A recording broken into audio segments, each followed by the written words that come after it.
Conflict management skills are one of those talents some people are better at than others, but being able to turn down the heat in a conversation and find a solution is a powerful leadership competency that can be used where we work, where we play, and even at home in our personal lives.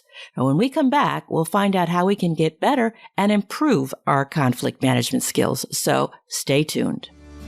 This is Business Confidential Now with Hanna Hasl-Kelchner, helping you see business issues hiding in plain view that matter to your bottom line. Welcome to Business Confidential Now, the weekly podcast for smart executives, managers, and entrepreneurs looking to improve business performance and their bottom line. I'm your host, Hanna Hasl-Kelchner, and today I'm excited to welcome Richard Blank to the show. Richard is the Chief Executive Officer for Costa Rica's call center.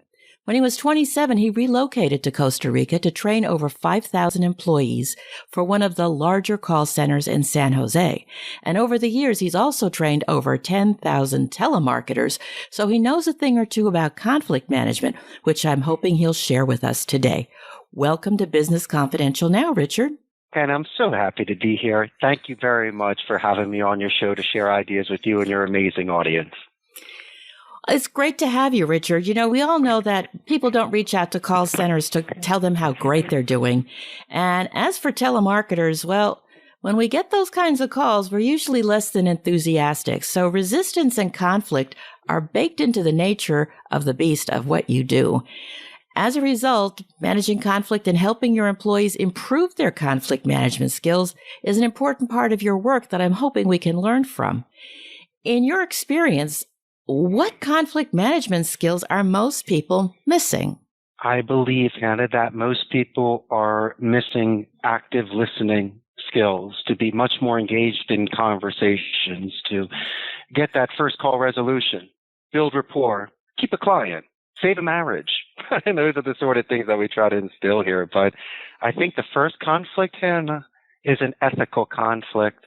If somebody is making a phone call that they shouldn't, or trying to earn a living where they might be compromising their morals, that's the sort of thing they shouldn't be doing, and you shouldn't be receiving those types of calls. So as long as somebody is doing a job with good faith and good intentions, then by all means, they should put their best foot forward. Well, I'm sure people that are making those calls believe that, you know, they're making a good faith effort and, you know, they're trying to make an honest living, which is fair. But they do encounter conflict, I'm sure, with people being less than happy when they answer a phone. That's if they're even picking it up. And so what factors do you think contribute to a lack of conflict management skills? Because, you know, it's one thing to get the call, and it's another thing to respond, and maybe respond in a not so nice fashion.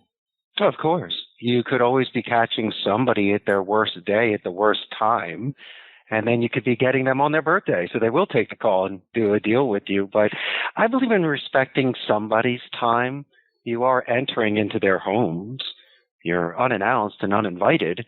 Doesn't mean that you can't buy 30 seconds of time and to see if you will be able to move conversations forward. So I think before anybody does any sort of selling, Hanna, they should get a pass to pitch. Maybe the first 30 seconds should just be proper introductions, or even using some sort of anonymity to say a company name better than a gatekeeper. Or there's nothing illegal or unethical about saying somebody's name well, because if someone says my name, Richard, in a certain tone, as you were mentioning, I might also say, do I know you? Or, hey, you sound like a good friend of mine. And so there's nothing wrong with starting with a confident and empathetic tone with somebody. It just might increase your chances of buying time, getting a pass to pitch, and properly representing yourself on a call. I think that's your best initial foundation, Hanna. All right. Well, that might get your foot in the door, but I'd still like to zero in on this conflict management piece of it, because at some point, somebody's going to realize, I'm not interested in what you have to say or what you have to sell. And just even taking it out of the call center telemarketing context, I'm trying to see, what skills are transferable to other types of situations where you want to turn down the heat in a conversation. What can we learn? Tons of things. First is taking copious notes and speaking second. because what you might think is a priority could be something that they're not even interested in. A lot of the times the potential client or existing client will disclose to you the areas of improvement or the areas that they like. These are also areas to possibly get a referral and upsell and a retention. But in my opinion, it almost should be a 2-for-1 in the beginning. Allow them to speak twice and you guide once. Also, there are certain soft skills, Hannah, that you can implement in regards to using a name drop for transitional sentences, asking for clarification or edification when somebody is describing something compared to excuse me or I didn't get that. Those are the sort of things that could provoke a rabbit hole or an emotional response. There's also the pronoun drops, because every sentence has one. It's either a your or an are. And these could be the trigger words, because non-visually, if you're not on a Zoom call, to be able to keep somebody's attention every 30 seconds, let's just say. And then you also know when to interject a rebuttal or a tie-down question to see if things make sense, sounds good, or which one do they like out of the long list of services you're offering. And so just like the show Get Smart, you can master levels and close doors. And as a boxer takes a round, they also take it by minute and by second. And if somebody is in the now, Hannah, and they're eliminating things that are unnecessary and focusing on the good, there's a very good way that this conversation could be prolonged to where the potential client feels like they're in control, while all you're doing is just not manipulation, but you're allowing them to express and you're adjusting accordingly. Well, that's fascinating. You just covered a whole bunch of stuff, Richard, that I'm not sure we can even explore all of it. I'm interested in this idea of control being shifted. How does that happen? Several ways. You can discuss it through the tone of the voice. And I don't match someone's negative tone. I prefer them to be positive and excited. But you should try to pay conscious attention to how fast and how loud they're going, because the positive or negative reinforcement and feedback could be an interruption or crosstalk. You'll know how to dance with them. You know when to take turns. But here's the best one, Hannah. I believe in similes. And since English is their second language, I can't stress enough the thesaurus to be able to expand their vocabulary. And one of the best examples I can give you, and it's probably the most simple one, is instead of helping somebody, Hannah, you and I can adjust the helping tone to a guiding tone, assisting tone, and my ultimate favorite, because it gives you a visual as well, lending a hand tone. So these are ways that we can send back, because action creates reaction. If they're being negative with me, I can buffer it, I can name drop it, let them know it's a great question, showing active listening and sending it back. So it's massaging the tone and it's adjusting it that way. There's no cold turkey and there's no 90-degree angles. These are things like in a tug of war, my friend, are adjusted accordingly. But as long as you hold your ground, once again, showing active listening, confirmations and moving forwards, and even giving checkpoints, allowing them to know that they're doing well. And if there's a dog in the background, passively, aggressively, letting them know you love dogs, but backing it up with a second and third question, the name and the breed, so they know to put the dog outside because it's too loud on the call. And these are the sort of things that you can do strategically to prevent instead of cure on these phone calls, Hannah. All right. Well, not all conflict happens over a phone call, and some people just actively dislike conflict and avoid it. What advice do you have for them? Let's just say it's face-to-face. Mm-hmm. I believe in energy givers and energy suckers. If someone is giving you energy, look straight in their eyes. But if they're intimidating you, if they're yelling at you, making you uncomfortable and off balance, there is a trick. Look in between their eyes. It really does look like you're looking in their eyes, but they're not going to get you off balance. That's number one. Number two, when you're not speaking, the best thing to do is to practice breathing. In for 4 seconds, hold for 4, out for 4, hold for 4. It's almost like boxers in the corner getting their breath in between rounds. So if you're not speaking, once again, it will lower your temperature. It'll put more oxygen in you, and it'll help you think.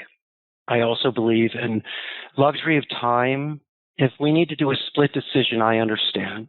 But Hannah, if you're allowing me in this heated moment when emotions are there and people could say something to take a time out, to where we can sleep on it, write a draft, not send it, and think about it, there's a very good chance the next day we'll be apologizing for our tones and moving forward even stronger than before. And so it really depends on the value of the relationship. If someone is completely disrespecting you and they're never going to see your point of view and they don't even care about you, just be courteous and just try to get out of their way.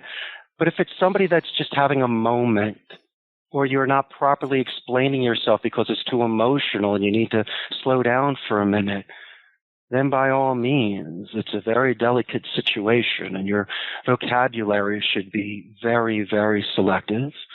And you should speak in a loud whisper because no one will misinterpret it as being aggressive or yelling. And I think those are some of the best ways that people, especially now, will be able to save a Thanksgiving dinner. Touche. Well, that loud whisper Right? could also come across as a touch patronizing. So how do you strike that balance, Richard? Depending on how well you know somebody. Because if you've known someone for 10 years and someone speaks to you like that, it's almost like a come to a clarification moment. It's almost like one of your best friends pulling you aside and telling you to do or do not something. You realize that tone is serious. But maybe if it's somebody that's brand new, as I mentioned, we don't know them very well. You could be catching them in a moment where they're holding themselves together and not crying, or they're holding back such excitement they want to dance in the streets. So I believe that the greatest thing that we could do to somebody is just accept them for who they are at that moment, maybe give them the benefit of the doubt. And if you need to ask for a clarification question, never ask a why, but ask more of a how.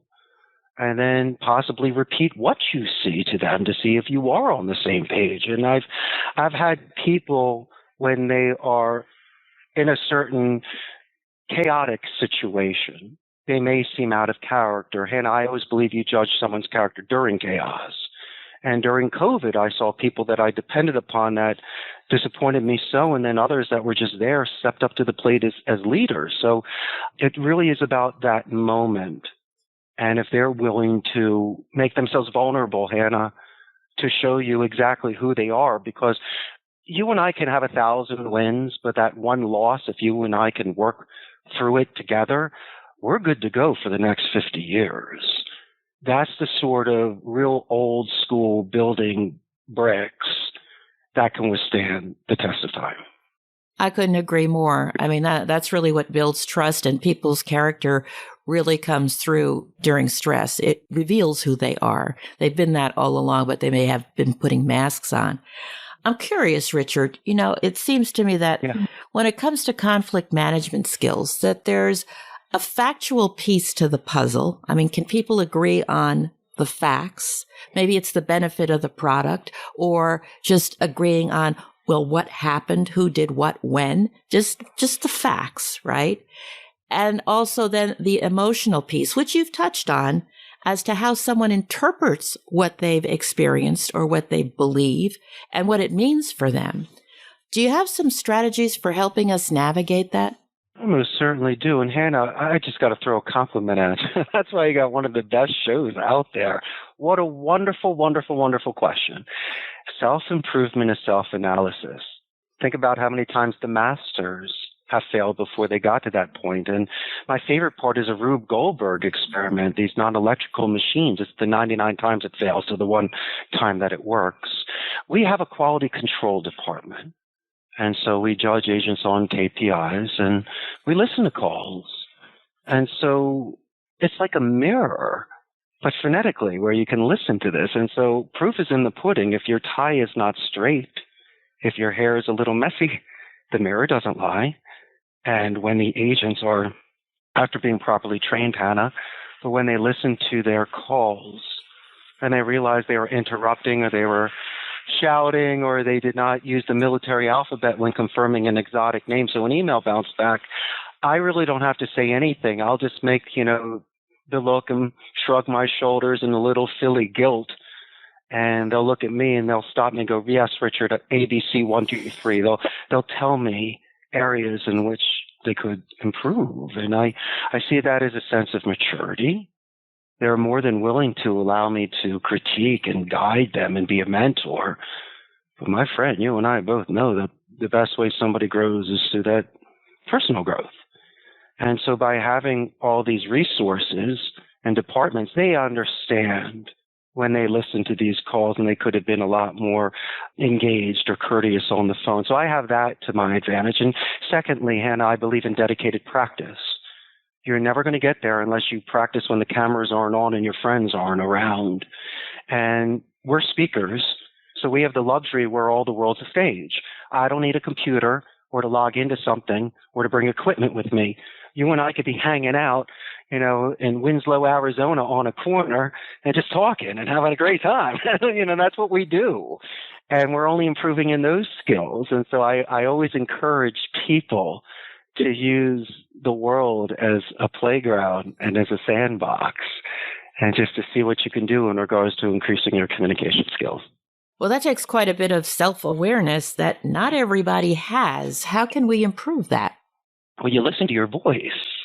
If it's way too loud, or if it's too scratchy, or the person keeps asking you, Hannah, can you repeat that? Obviously, you're not speaking loud enough.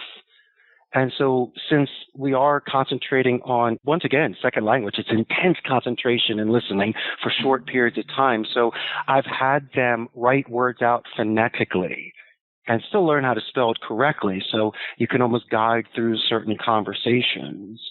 And also I will just do smaller piles. Instead of just, as I'm mentioning, trying to conquer 10 minutes, why don't we just conquer on, 10 one-minute conversations? And that might be something easier for somebody to handle, because if you can get, as I mentioned, these smaller checkpoints, it still adds up. A little at a time equals a lot in the end. I'd rather have 10 dimes than a dollar, because it kind of seems like I know what I'm doing. And so just have them slow down on these checkpoints, because how about this? When the client is saying your name, they're engaged. You've anchored them.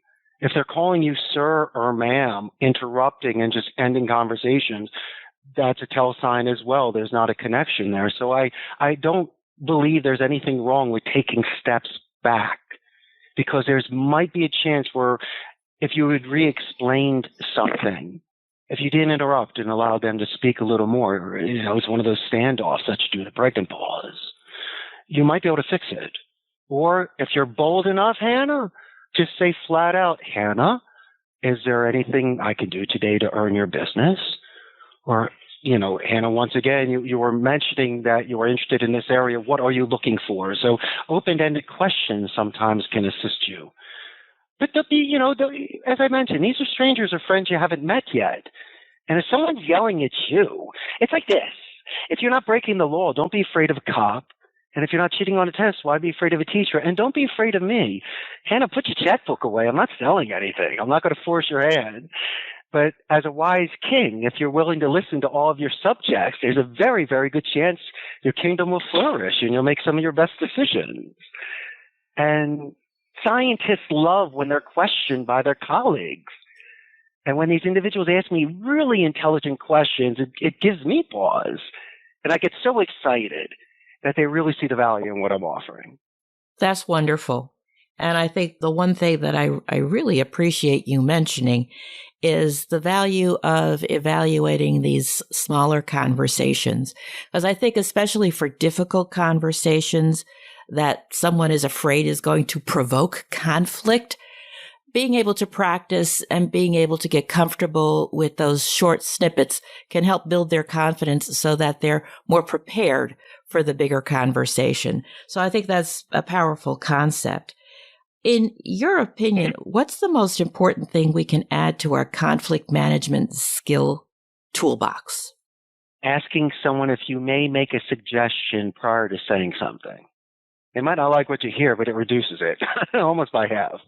And if you're going to make a suggestion about somebody and they might get offended or they might be embarrassed, before you make the suggestion, refer back to yourself. If you're this mentor with wisdom, let them know what happened when, you forgot to put too much gas in your car and you ran out of gas. Go, may I make a suggestion? it might be an extra $5 to get to the beach because 5 years ago I was in the convertible. Hannah and I were having fun. Next thing you know, I ran out of gas and ruined the day. And it's just an excellent way to diffuse that situation and to give that sort of advice through wisdom. I love that sort of stuff. But I can't thank you enough for having me as a guest here. I love sharing these ideas, and it's nothing to compromise ethics, values, or morals, but there's nothing wrong with being observant and knowing when to add, subtract, or just stay silent to your advantage and letting somebody get their opinions out. And I've seen most of my relationships positive. The only conflict management I have from time to time is if somebody leaves without a 2 weeks notice, because you figure we could start strong. Why don't we end strong? And so my conflict is having to call the client and let them know that what happened. But as we discussed earlier, I already have a solution in place. And so it happened. But I do know this. The time they were with me, I never gave them the walk of shame. It's a natural attrition. Amazon's in Costa Rica. I'll lose them, Hannah, to a scheduling conflict. Maybe their boyfriend or girlfriend works there. It's close to their house. But don't ever say that you and I defaced them or made them cry. We're the best coaches, Hannah. All we do is look for ways to delegate and promote people. And the greatest satisfaction you and I get is walking those rows and standing next to someone who's having breakthroughs, shedding skin, getting so much better and becoming much more marketable. That's paying it forward, in my opinion. I think you're right, Richard. It's about the breakthroughs. So thank you. I appreciate you and the work that you do in helping people improve their conflict management skills. And if you're listening and you'd like to know more about Richard Blank, that information, as well as a transcript of this interview, can be found in the show notes at businessconfidentialradio.com. Thanks so much for listening. Please be sure to tell your friends about the show and leave a positive review. We'll be back next Thursday with another episode of Business Confidential Now. So until then, have a great day and an even better tomorrow.